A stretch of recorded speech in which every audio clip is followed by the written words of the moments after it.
Welcome to the Nexcess Client Support Tutorial Series. This video demonstrates how Nexcess clients can create a MySQL database as well as a primary user for the database using the Siteworks control panel. This demo is one in a series of videos available at www.nexcess.net/support. Please note that this video is not interactive and therefore does not require your input. Before we get started, please note that in order to successfully create a MySQL database from within Siteworks, you will need your Siteworks login information. This information is provided in the welcome email that was sent to you when your account was activated.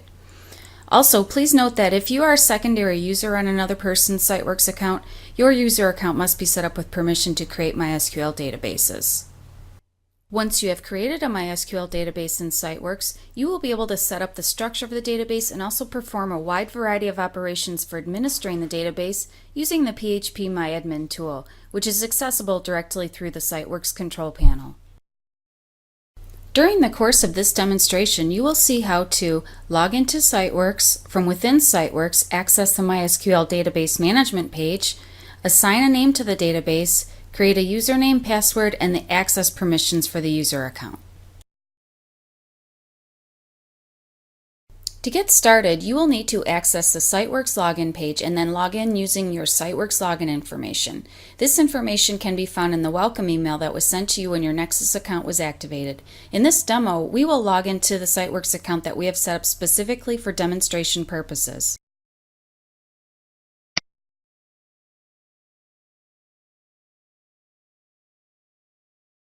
On the Siteworks main menu, click to expand the Hosting Features group.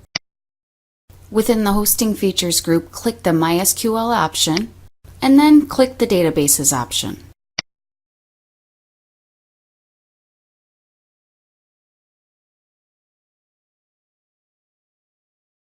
Now we are on the Database Management page. The top half of the page provides fields for creating a new database, and then the lower half of the page displays any existing MySQL databases that are set up on your domain. In this demo, no databases have been set up yet, so nothing is currently listed. Now we are ready to create a database. First, we need to assign a name to the database. Please keep a couple of things in mind when deciding what to name your database. First, you should use a name that reflects the name or type of application that you are creating the database for. For example, if the database will be used for a blogging application, consider naming the database simply blog. The name that you choose is entirely up to you. However, please note that if the name you assign contains more than one word and you wish to separate the words, please use an underscore to separate each word. Do not use spaces or other special characters. For this demo, we will assign a generic name, MyDB. Again, if assigning a name containing more than one word and you wish to separate the words, use an underscore to separate each word. Do not use spaces or dashes.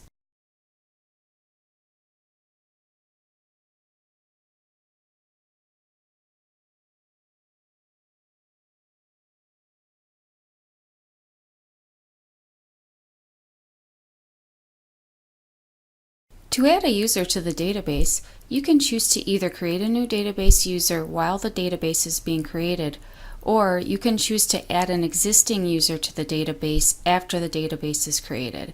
Please note, however, that before you can set up the database to be used, you must have at least one user with all permissions enabled assigned to the database. For this demo, we want to add a new database user while creating the database, so we will need to click the Create User checkbox. Upon clicking the Create User checkbox, the screen expands to show the fields for defining the database user account, the username and password that the user will need to access the database, as well as the MySQL permissions that will be applied to the user. In the username box, we will enter the name that we want to assign to the database user.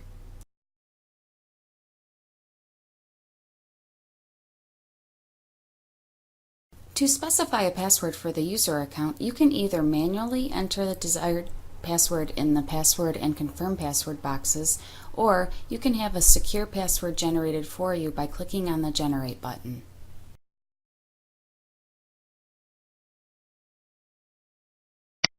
Upon clicking the Generate button, notice that the generated password is displayed under the password box. Be sure to make note of the password, as you will need to reference it when setting up an application to use this database. In the MySQL User Permissions section, notice that all permissions are selected by default. To disable a specific permission for the account, simply click the checkbox next to the permission to clear the check mark. For this demo, we want to make this user the primary user, so we will leave all permissions selected. As mentioned earlier, a database must have at least one primary user account which has all permissions enabled. You can specify the host name from which the user must use to connect to the database in the When Connecting From box. Or, if you want to allow all host names, leave this field with a default value, which is a % symbol. When ready to finish creating the database, click the Add button.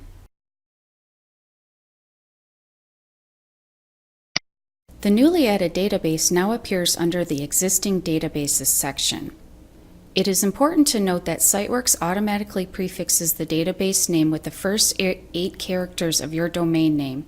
When specifying the database information during install of an application, be sure to enter the full database name.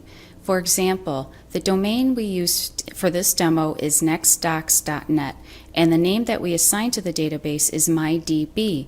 So the full database name is nexdocsn_mydb. Please be sure to use the same convention when entering the database user account information. For example, in this demo, the full user account name would be nexdocsn_jdoe, where jdoe is the name that we assigned to the database user. This concludes the demonstration on how to create a new MySQL database using the Siteworks control panel. If you need assistance or have questions, please feel free to send an email to support@nexcess.net. Also, keep in mind that the information provided in this demo is also available in the Nexcess Client Support Knowledge Base. Good luck!